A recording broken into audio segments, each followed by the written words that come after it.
هلو يا حلوين، عاملين ايه؟ يا رب تكونوا بخير. فيديو النهارده بيتكلم عن الامان في العلاقات. يعني ايه؟ يعني ان انت عندك القدرة انك تتكلم بتلقائية وتعبر عن اللي جواك بمنتهى السلاسة. ده ناتج عن ايه؟ ده ناتج عن ايه؟ ان انا حسيت بامان.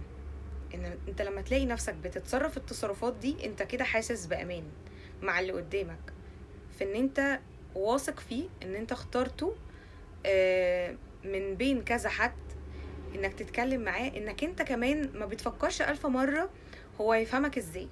وده بيكمل لما الطرف التاني تلاقيه بيسمعك باهتمام. غير انه هو بيسمعك باهتمام، ان انت مهما عكيت هو بيسمعك، هو بيقولك انا فاهمك. كمان غير انه بيقولك انا فاهمك، انا واثق في نيتك مهما خانك التعبير عن نفسك. فلما نلاقي الناس دي في حياتنا، يا ريت ما نسيبهمش يضيعوا مننا، لان احنا صعب ان نلاقي ناس زي كده نحس معاهم بالامان. يا رب تكونوا استفدتوا.